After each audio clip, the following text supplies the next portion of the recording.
Do you have any idea what I've been through tonight?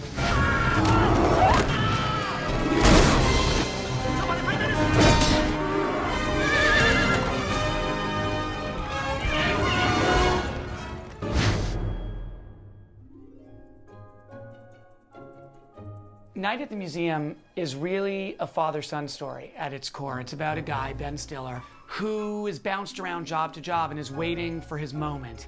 The movie opens with his son saying, "You're just an ordinary guy who should get a job." You know what? We'll figure it out, okay?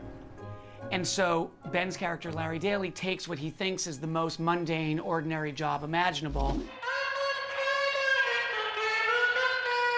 only to discover that, in fact, his moment, it just arrived. I grew up about 5 blocks from the Museum of Natural History in New York, and the idea of everything coming to life at night there is just sort of a really appealing idea. To me, it just felt like something I'd want to see. You always think, like, what are these, at night, maybe they move. Hey, Mark.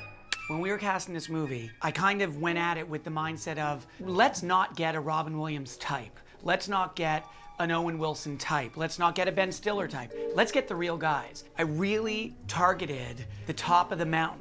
You end up with a cast with a range from Mickey Rooney to Dick Van Dyke to Robin Williams. It was a director's dream.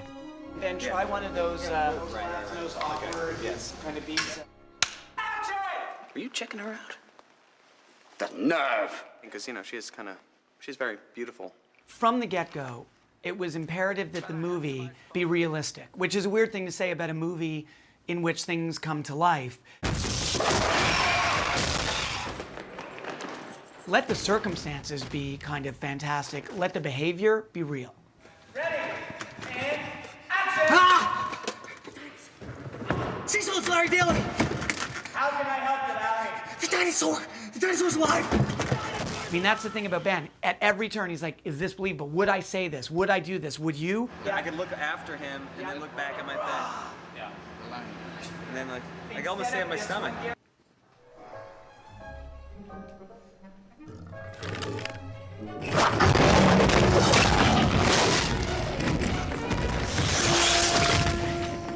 Ben Stiller is, in my opinion, and hopefully he doesn't see this because it's critical that, like, I pretend not to be that impressed by him, but he's got this brand of comedy that is really unique to him. Fetch. He's kind of started a dynasty. His parents, you know, Stiller and Mira, were wonderful. He's inherited that innate sense of timing. Oh, don't do it. We're too old for surprises. Oh, really? I thought you loved surprises. Yeah, you know, like everything in the museum comes to life at night. I think you're always trying to come up with anything that might just be an option that might be funny, and I think that's one of the great things about making movies is that you can try a lot of different things. When someone really knows how to improvise, which Ben certainly does, you end up in a position where something can happen and you can actually have an organic response to it as opposed to sort of sticking to the script. And I think we have a really strong script to stand on, so the combination just makes it really fun. We've had such great fun just playing with the script and just goofing around, really. I don't find it funny. Sarcasm. Back at you with your humour box. I don't know what that means. Oh my God. I have no idea what that means. Keep going. It doesn't mean anything. There was a lot of improvising. There was also a lot of cracking each other up. These actors found each other so funny. But I think also there was a certain degree of trying to impress each other. So they brought their A game for each other every time. As a result, it's like heavyweight bouts of comic giants just kind of throwing windmills all day long.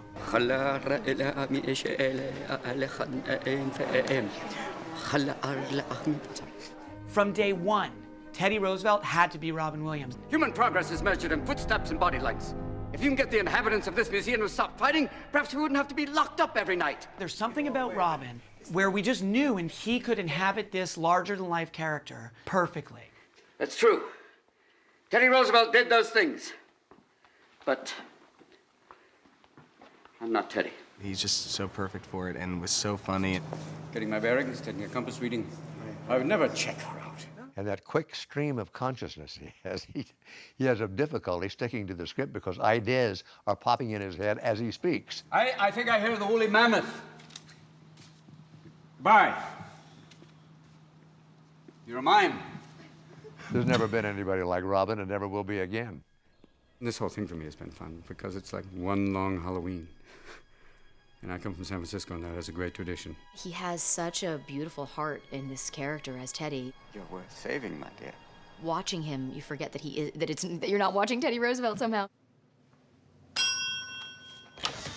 Hello? Oh. Just kidding. When they started talking about casting the roles of the guards, these names came up, like Mickey Rooney and Dick Van Dyke, and I remember Sean and I both just sitting there going, wow, wouldn't that be crazy if we got Dick Van Dyke to be in the movie? I have retired several times in the last 10 years. I can't seem to get it done. But when they sent it to me, it was that rare thing, a really good family movie, which is what I do. I don't do anything else. So I said, I got to be a part of this. You start with 1, 2, 3. Let me guess. 4? What are you, a smart guy? Like anybody else, you go for the interview, and we all sat around a table, and we said a few things and this and that, and the next thing you know, we're all in it. Everybody's going to be just awestruck. And then you come storming over for He Looks Like a Weirdo. He looks like a weirdo.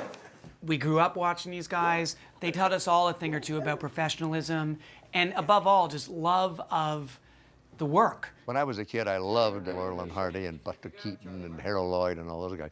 I loved to do falls and take pies in the face and that kind of thing. So my stuff was pretty physical. Dick Van Dyke, I watched the shows. He's funny. He's always funny. He's like a life force. With Mickey, you have to realize he's history. He's Hollywood history. I mean, you think of all the people he's worked with. You know Judy Garland, man. Dude. President Roosevelt, this is my friend Rebecca. An honor. Hi. Carla Gugino plays the docent at the museum. I know what you're saying. What's a docent? I have no idea, but it's in the script. It says she's a docent, and apparently it's a really attractive woman who knows a lot about history. Sacagawea was the woman who led Lewis and Clark on their expedition to find the Pacific Ocean. It's interesting because this character really, to her, history is alive. And of course, to Ben's character, it literally is coming to life. So they have this thing to bond over even though she doesn't know that that's actually happening. And Carla, she came in to a land of comic giants, and she did it. She was fantastic. What's happening? This is a museum.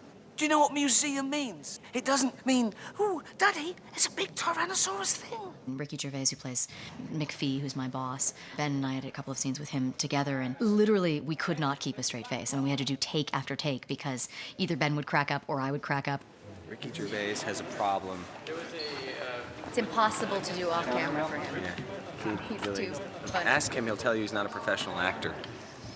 Because a professional actor would never crack up. I've never cracked up. You've never cracked up. Never. It was 2 days' work and £4 million, which I think is called a cameo. Although Ben Stiller says I'm an extra. He cracks up literally every take. And himself. Well, my basic problem with it as an actor is I still find everything funny. I can't suspend my disbelief.